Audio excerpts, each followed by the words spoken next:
So I'd like to say a little bit about maintenance tasks, which I've often covered in my workshops in St. Petersburg. So many years ago, I was really inspired by a New York performance artist who made a special study of the maintenance workers in New York City, the people who went out very early in the morning before the city was awake and did lots of cleaning and emptying and rubbish collecting and all sorts of other things. And she did some really fascinating work, and her work inspired and articulated for me something that I had not yet kind of really voiced, which was the value and the beauty in everyday maintenance tasks. So these jobs that we can think of as menial, as purely physical, they have a flow and a rhythm to them often that gives back to the body the movements that have evolved over many years, like the way in which you wash a shirt by hand has probably been passed down, well, mother to daughter, mother to daughter, mother to daughter. Many of these skills have a long history, but they have a bodily flow to them, and there is a sense of tending. You know, they involve keeping your body and your immediate environment healthy, pleasant, clean, infestation-free, workable, hospitable. They deal with very primordial aspects of our life. And the doing of them can be a very soothing, rhythmic routine.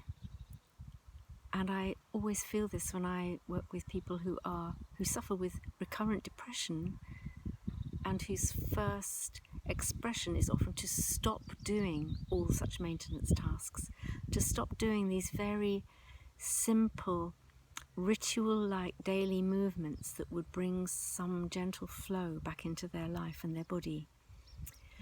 So during this pandemic, something that has been quite noticeable and commented on in the media is how the people who have been really quite low status, regarded as the menial, low-paid workers, the ward assistants, nursing assistants, the hospital cleaners, hospital porters, have all emerged as actually vital, really, really crucial to helping fewer people die. And I think their status in people's minds has soared.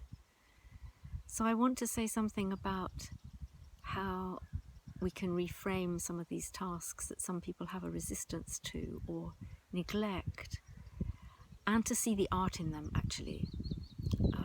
And if we look in cultures, we look at the everyday life of cultures, and we look at the traditions, family traditions, we see, every family lays a meal in its own way. Every society creates its feasts, its weddings, its funerals, its ceremonies in its own way, and they have these kinds of rhythmic, routine, repeated ways of preparing food, laying out food, cleaning, what is next to what touches what, who deals with what. And of course, historically, there are some things embedded in this that we might now think of as discriminatory or sexist, whatever. But looking at the actual tasks themselves, the washing of clothes, the washing of bodies, the washing of the dead, the washing of babies, and all these kinds of, the dealing with refuse, these are quite special in my view. And in a lot of Buddhist monasteries, the invitation is to approach all these tasks with love, with at a very human pace, a natural pace, not to rush them, not to rush past them, but to bring mindfulness to them, so that you actually receive back, oh, this movement of bending and lifting and movement is quite pleasant for the body. It's a slow, gentle everyday movement for the body. Human bodies are really designed to move. So there is a kindness in these tasks. So we can bring our artistic attention to these. And in my workshops, so we do quite a lot about this, about finding the art and the beauty in the everyday maintenance task and celebrating it.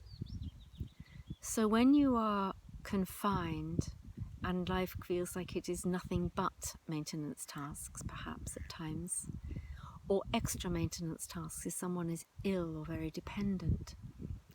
And when children at home, my memory is it's you just finish one meal and you have to start thinking about the next, or the snack in between meals, or the peanut butter sandwiches in between the snacks. So I was a bad mother. But there was a lot of repetition, and I remember really observing this with fascination. How can one find the joy in this? What is the beauty in this? Where's the art in this? So you might like to take some of your quarantine tasks. I mean, think about one of the smelliest, potentially most unpleasant, changing a baby's nappy again and again and again and again for 2 years, 3 years. If you think of it as an artist, the fabric involved, the textures, the smells, the colors, the kind of glory of the expulsion, the whole thing, the noise, the resistance, the baby getting up and running away, and having to chase your infant round the house to catch it.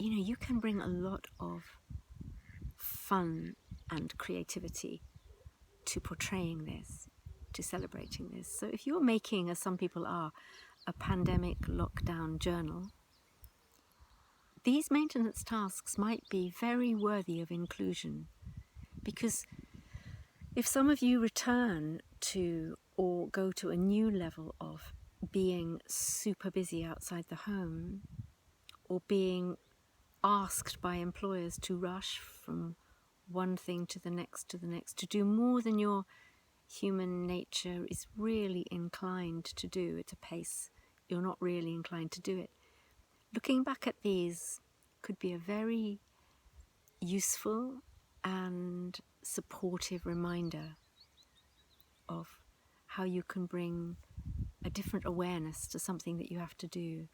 In the Findhorn Foundation, Eileen Caddy is famous for saying work is love in action, and her husband Peter Caddy and her saying, whatever you find has come to you to be done, is given to you, can you find a way to do it with love? And of course, the minute you conjure love in yourself, the job is completely different. In fact, the universe is completely different. And you are not so harmed by what you're doing, actually. So when you bring love to it, or you bring a sort of tenderness to it, and you understand that in doing this you are exercising care, attention, your faculties of being able to give and look after and maintain, this is a very noble thing. To clean and to do these jobs is noble activity. So how might you celebrate this or create a monument to it? I happened to be in St. Petersburg on cleaning day one year, and it was one of the most glorious experiences ever, when the whole of Dvorsovy Square was full of cleaning machinery and big street cleaning engines and tanks and little carts covered in coloured brushes, and everything had been newly painted, and in the centre was the cleaning czar's throne, and everybody could take a turn to sit in it and be surrounded by tall brushes and buckets, and it was really fun. So it was a good example.